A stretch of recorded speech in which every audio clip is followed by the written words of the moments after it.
It's August 29th, 1911, and another remarkable event is about to be uncovered by Arion, Rebecca, and Olly, the Retrospectors. It was today in history in 1911 that slaughterhouse staff in Oroville, California discovered an emaciated, disorientated man in the corral behind the abattoir. This man would turn out to be the last known survivor of the Yani, one of the indigenous groups decimated by the arrival of white settlers. He called himself Ishi, the Yani word for man, which is still a better name than the label put on him by early 20th century anthropologists, who referred to him as, quote, the most uncontaminated aborigine in the known world. Yeah, he was found just before sunset by Floyd Hefner, who was the son of the next-door dairy owner, and he was apparently hanging out waiting for meat deliveries.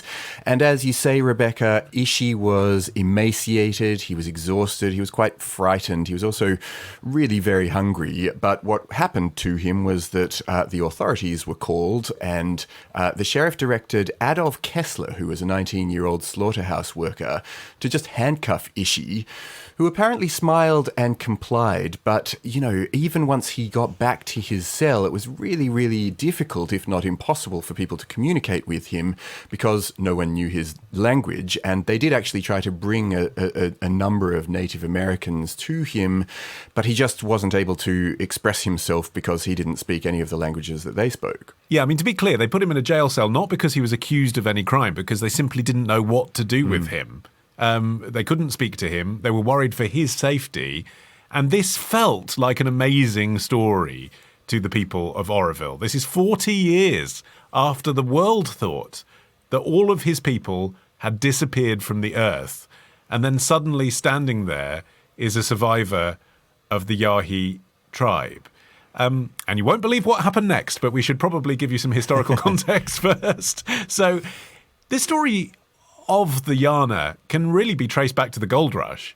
Largest mass migration in modern history, 1848, when gold is found at Sutter's Mill, 300,000 people coming to the wilderness of California.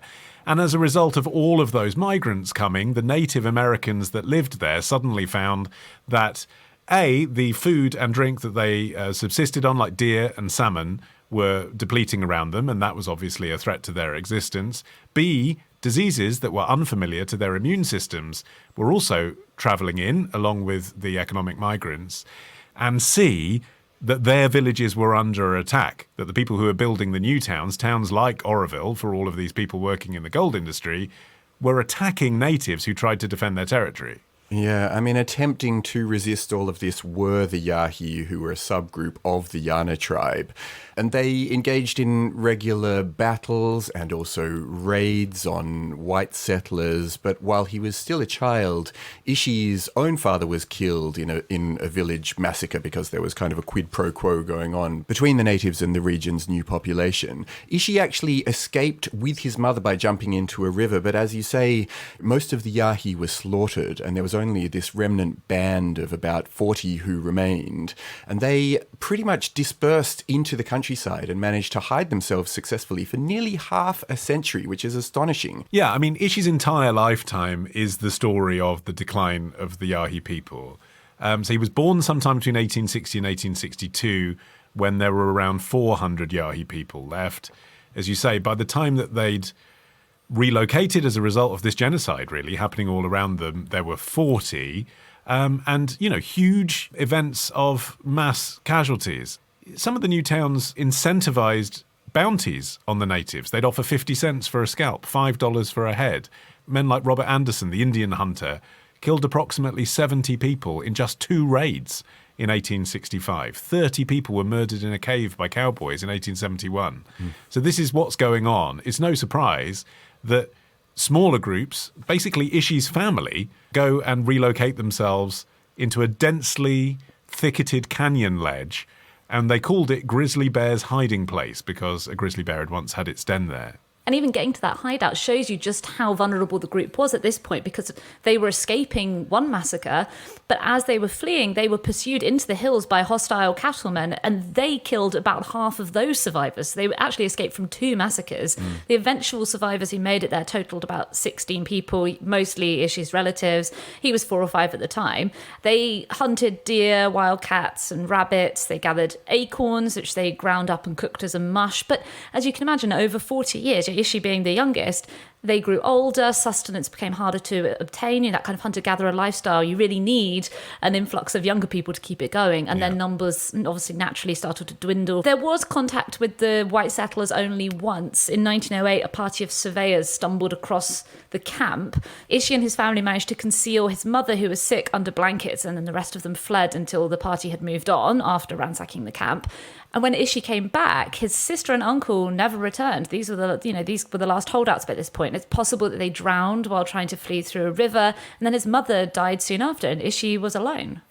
So after this moment, as far as the world is concerned, the Yahi were likely extinct, but Ishi managed to survive completely alone for another 3 years. And it's at this point that he emerges and tries to make contact, presumably because he was some combination of completely starving because he was on his own and trying to survive in a very hostile situation, and also possibly, some people have speculated, devoid of company and wanting some sort of communication with other people that had obviously stopped at the point at which his entire tribal group was killed. So he ends up in that prison cell. Those unflattering headlines are written, although they ultimately helped him, because reading those newspapers were Alfred L. Kroeber and T.T. Waterman, who were professors in San Francisco, and they decided to intervene and bring him to the school's new Museum of Anthropology. They're like, here is a living case study for the kind of thing we're looking into.